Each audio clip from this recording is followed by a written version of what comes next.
Sejak awal kita mengemudi pentadbiran baru ini, kita tekankan soal tata kelola. Banyak wacana perbahasan mengenai isu governance dan mengapa kita perang rasuah secara yang keras. Ada pandangan mengatakan bahawa kita harus ambil pendekatan yang lunak dan lumayan, jalankan kerja seperti biasa, dan ini bukan pilihan kita. Saya yakin bahawa Malaysia punya keupayaan untuk diangkat martabat dan darjatnya sebagai negara maju. Tapi harus bermula dari pimpinan yang punya integriti dan penjawat awam yang mengikut kehendak islah mastata'tu itu, perubahan sedaya upaya kita. Tidak ada makna pimpinan baru nak pertahankan semua kaedah-kaedah. Yang lama yang baik kita manfaatkan, tetapi kebiasaan untuk mengonol kekayaan dan memperkayakan pimpinan tidak boleh. Saya tahu ada bantahan seolah-olah bahkan tuntutan supaya kita kurangkan kontroversi ini. Saya nak jawab bahawa tekad kita harus tegas, dan mudah-mudahan Madrasah Ramadan ini memperkuatkan keimanan kita, akhlak kita, dan integriti dan disiplin kita. Bagaimana mungkin kita bicara soal Ramadan, tarbiyah ruhiyah, tapi tidak bicara soal integriti dan disiplin? Mana ada amal dan ibadat yang memupuk disiplin begitu rupa seperti mana dalam peraturan dan kaedah Ramadan. Jadi itu yang pertama saya jelaskan. Saya akui ada kejayaan, alhamdulillah. Karena dari sudut perolehan kita pastikan ada proses tender. Kita pastikan pimpinan sentiasa diperingatkan, dan sehingga kini dengan mendapat maklumat daripada badan-badan penguatkuasaan termasuk SPRM, pimpinan dan pimpinan kanan penjawat awam masih terhindar dari masalah penyalahgunaan kuasa dan rasuah. Tetapi masih berlaku kecurangan-kecurangan yang bagi saya sangat mengesankan dan menyedihkan. Termasuk di berita baru ini dari Jabatan Kastam yang sebenarnya di bawah pengawasan saya di Kementerian Keuangan. Orang yang meremehkan isu rasuah lupa bahawa dalam satu jabatan, satu jabatan kecil dari pasukan keluarga Kastam keseluruhannya itu masih boleh menyebabkan kerugian hampir 2 bilion ringgit kepada negara. So bayangkan, kalau ini berlaku dengan ketirisan minyak diesel, dengan minyak makan yang diambil oleh kalangan tertentu. Kalau kita kumpul semua, kita boleh selamatkan puluhan bilion ringgit. Dalam keadaan kita warisi hutang 1.5 trilion ringgit dan defisit 56%. Kadang orang lupa, mengapa tak bagi begitu, mengapa tak luluskan ini, mengapa projek. Dia lupa bahawa kita tidak ambil atau mengenali dan mengemudi kerajaan ini dalam satu vacuum. Tidak, kita warisi. Dan kita terpaksa laksanakan satu program dasar keuangan yang lebih bertanggungjawab. Saya singgung hal ini kerana saya mahu rakan-rakan dari penjawat awam harus faham kerangka lebih besar. Betul sudah ketua jabatan atau ketua pengarah atau KSU, tetapi saudara harus melihat kerangka besarnya. Kalau tidak, kita hanya lihat dari sudut jabatan kita yang terpisah, mengapa tidak dapat peruntukan itu dan ini tanpa melihat bahawa negara ini tidak akan selamat kalau tidak kita betulkan pengurusan kewangannya. Kalau defisit tidak boleh dikurangkan. Dan kalau belanjawan tidak lebih berhemah. Dan kalau tidak ada Fiscal Responsibility Act yang telah kita luluskan. Dan ini bukan satu keperluan yang mudah. Fiscal Responsibility Act itu bermakna Menteri Keuangan mengambil keputusan menyerahkan sebagaimana tugas dia supaya dipantau secara langsung oleh Parlimen. Dia tidak terlepas seperti biasa.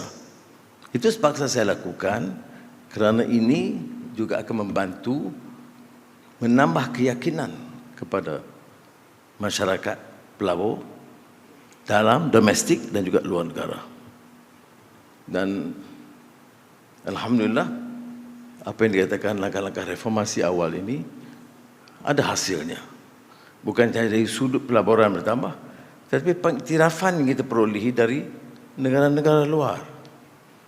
Kerana mereka melihat kerajaan keseluruhannya, maknanya pimpinannya, penjawat awamnya dan sektor swastanya, itu nampak ada hasrat kesungguhan melaksanakan beberapa program perubahan. Tapi ini saya sebut ini tidak bermakna kita ketepikan keperluan memberi bantuan secara langsung bagi kalangan yang memerlukan. Cuma kadang-kadang wacana saya lihat umpamanya dari analytics yang dibuat dalam media, terutama social media, dia seolah-olah tidak ada perbandingan dengan yang dahulu. Seolah-olah harga ayam semuanya menekan. Saya tidak nafikan, walaupun kita lakukan sebaik mungkin, soal kos sara hidup dunia ini memang mencabar oleh semua, kepada semua negara. Jadi kita harus ambil langkah pertama, sikap pimpinan itu harus bersih. Dan mesti ada kesungguhan, keupayaan, courage untuk melaksanakan. Sebab itu harga minyak umpamanya kita masih RM2.05, lebih rendah daripada Arab Saudi, jauh lebih rendah, setengah daripada harga minyak di Indonesia dan Thailand yang lebih pada RM4, RM5 kalau ikut nilai wang kita. Jadi untuk turun lebih dari itu bermakna akan ada suatu sindiket akan mengambil minyak dengan mudah, pengaliran ke luar negara, seperti mana pengaliran minyak sekarang ke Thailand dan ke Singapura, yang menyebabkan kita rugi berbilion ringgit kerana kita subsidize kepada warga negara, kepada warga asing yang 35 juta dan kepada negara asing yang akan datang mengambil minyak daripada sini. Sebab itu penguatkuasaan penting. Kita tengok kalau di sempadan disiapkan van dan lori dengan tangki besar di bawah lori, dan penguatkuasaan akan mengenal pasti kerana ini bertentangan dengan undang. Sebab itu harus kerajaan yang bijak dan bertanggungjawab harus memikir bagaimana boleh kita kurangkan excesses ini dan memastikan apa sahaja subsidi dan bantuan kepada golongan sasar. Sebab itu disebut penyasaran subsidi, seperti yang dilakukan untuk elektrik. Walaupun kita diserang pada awal, elektrik itu hanya dibayar oleh syarikat besar dan 15% tertinggi dalam negara. 85% tidak dikenakan tarif tambahan. Tapi ini tidak mengelak daripada ia menjadi suatu perbahasan di peringkat bawah. Sebab itu juga SST. Mengapa kita perkenalkan untuk sektor-sektor tertentu dengan banyak pengecualian, transportation, makanan, minuman, restoran, semua dikecualikan. Tapi masih tentunya ada sedikit kesan secara langsung, termasuk sikap beberapa peniaga yang mengambil kesempatan. Seperti kita tahu, kalau naiknya 20 sen, maka kalau di kedai naiknya di 50. Dalam perbincangan saya dengan pimpinan Thailand, menarik dia banding Phuket dengan Langkawi. Dia tanya saya, dia tahu, dia ambil fakta. Beras kita lebih murah, tepung lebih murah, gula lebih murah, minyak mentah lebih murah, minyak lebih murah. Tapi harga di Phuket lebih murah dan di Langkawi lebih mahal. Dengan semua ini murah. Jadi dia tanya saya apa alasan rasionalnya. Saya jawab mungkin sewanya atau keuntungan oleh syarikat. Tapi ini masalah-masalah yang kita akan tangani dengan baik. Saya bagi contoh umpamanya, jangan lupa 2021, 2022 sebelum tukaran kerajaan, berapa harga ayam? Sampai RM13 1 kilogram. Sekarang jauh lebih rendah, 9 pada yang 10 RM9.50. Minyak masak 5 kilogram. Ketika itu mencecah RM45. Jadi kawan-kawan saya makan, dia bising, dia lupa. Dia ingat kita pun lupa. Masa dia jaga harga minyak masak itu 5 kilogram, RM45 hingga RM50. Sekarang sekitar RM27. Sikit kurang, sikit lebih. Telur ayam, dia tahu heboh dulu, sampai tidak ada telur. Sekarang alhamdulillah stabil. Dan kita telah menggunakan penyiasat subsidi umpamanya dengan, saya bayangkan harga ayam turun ketimbang 2 tahun lalu tanpa bantuan siling. Maknanya kita boleh selamatkan RM1 bilion hanya dengan pengapungan ayam dalam 1 tahun. RM1 bilion 1 tahun. Beras pun sudah tahu masih lagi ada sikit sebanyak masalah, tu banyak beras tempatan. Tetapi ketegasan kita dan Kementerian Pertanian dan Keterjaminan Makanan, harga beras import turun 2 hingga RM3. Itu kerana tekanan dan desakan kita kepada pengimport. Harga beras tempatan memang kurang. Jadi ini jadi isu walaupun dia RM29, RM26, tapi tidak banyak di pasaran kerana jumlahnya tidak mencukupi untuk keperluan. Apa langkah yang kita ambil? Semua central contract untuk tentera, polis, sekolah, asrama dan sebagainya, kita guna beras import supaya beras murah tempatan itu boleh dimasukkan dalam pasaran. Itu langkah-langkah yang kita ambil, yang belum diambil sebelum ini. Baik. Ini saya nak jelaskan ini. Di samping itu kita teruskan dengan bantuan tunai STR. Ya. STR 2024 ditambah untuk membantu, kalau 2023 9 juta penerima, manfaat 60% rakyat dewasa negara kita. Kalau peruntukan sudah lihatnya, 2023 8 bilion ringgit. Ini tambahan daripada sebelumnya. Tahun ini 10 bilion ringgit STR. Itu geran cara langsung kepada rakyat. Maknanya kadar maksimum kalau tahun 2023 RM3,100 satu keluarga. Sekarang RM3,700. Kalau kategori bujang, ada bujang ni. 2023 RM350, 2024 RM500. Ya, jadi fasa 1 kita dah bayar bulan Januari RM500. Dan insya-Allah pada fasa 2 kita akan keluarkan salurkan pada 3 April. Ya. Jadi itu pun ditingkatkan daripada 1.26 bilion ringgit kepada 1.5 bilion ringgit. Walaupun STR tidak semua dapat memenuhi kategori.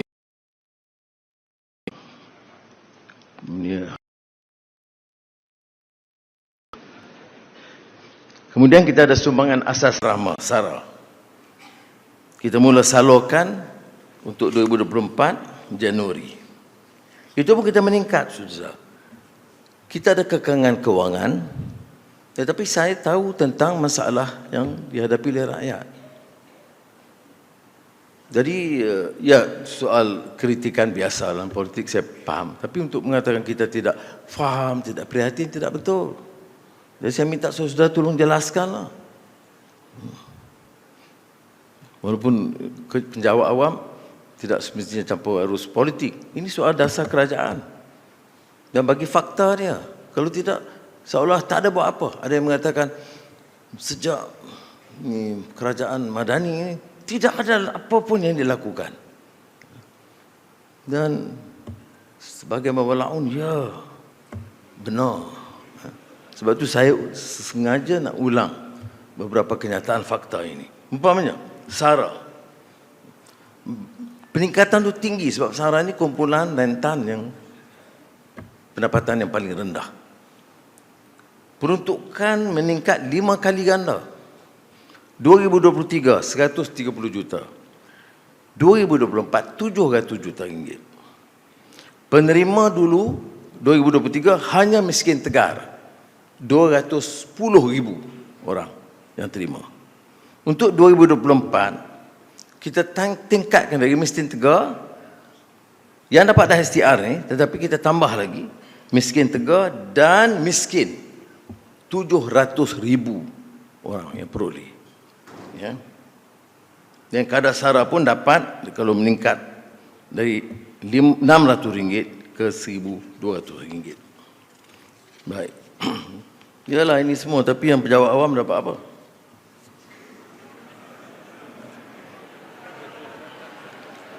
Ya. Biasa. Sebab tu saya dalam bincang pembendaraan nak bagi bulan lalu, nak bagi sebelum raya RM2,000 tu. Kita silap, kita bagi awal. Jadi dia bila saya jumpa semalam, jumpa pejabat awam, macam mana, Mas? Ada yang suruh, ada yang malu-malu sikit. Tak apa, kita faham, Datuk Seri. Seorang lagi kata, dah habis belanja, Datuk Seri. Saya rasa memang KPPA plan sudah jawab macam tu. Jadi, saudara juga harus tahu bahawa penambahan itu 2022 bila saya ambil list dia tambah sedikit, 2023 kita tambah jadi RM1,700 untuk tahun 2023. Tahun 2024 RM2,000. Alhamdulillah cukup. Tapi saya keliling, saya ke Pahang, pergi pasar Ramadan, tiap tempat selain pada iftar, sebelum tu saya pergi pasar Ramadan. Saya lihat perniagaan, jualan rahmah masih aktif. Terima kasih kepada kementerian yang berkenaan. Jadi kalau orang katakan mahal apa sebagainya, memang jualan yang RM5, maka itu memang kekal. Di beberapa puluh gerai yang ada. Semalam di Sarawak dengan TPM. Petang ini di Perlis. Tapi di semua tempat saya lihat, kalau pejabat awam itu masih mengeluh. Saya belum bagi tahu KSN gini. Sebab dia nak sebut dia segan itu. Bila dia sebut saya jawab RM2,000 dah dapat cukup. Jadi orang pun diam. Tapi dalam hati tu saya tengok berdegup. Jadi oleh itu walaupun ya, saya mula tadi apa? Saya mula tadi kerangka besar. Hutang sekian, defisit sekian. Perdana Menteri tak ambil gaji lagi. Ya. Tapi masalahnya real. Ya. Baru ni persekolahan, kuasa hidup meningkat sedikit. Jadi minta saudara doa lah. Supaya politiknya stabil, kedalaman ekonomi jelas, pelaburan domestik dan asing bertambah, supaya kita boleh pertimbangkan. Jadi pada hari ini, bersamaan 21 Ramadan 1445, saya ingin mengumumkan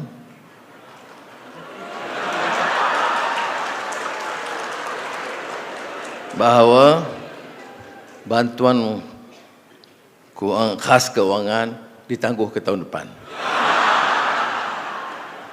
Okey, kerajaan bersetuju menyalurkan bantuan khas kewangan Aidilfitri sebanyak RM500 kepada semua pejabat awam grade 56 ke bawah. Sekali lagi, peguam negara terlepas, termasuk lantikan kontrak, dan RM250 kepada semua pesara kerajaan, termasuk veteran berpencen dan veteran yang tidak berpencen. InsyaAllah saya telah maklum kepada perbendaraan supaya BKK Aidilfitri disalurkan mulai Jumaat ini 5 April 2024. Assalamualaikum warahmatullahi wabarakatuh.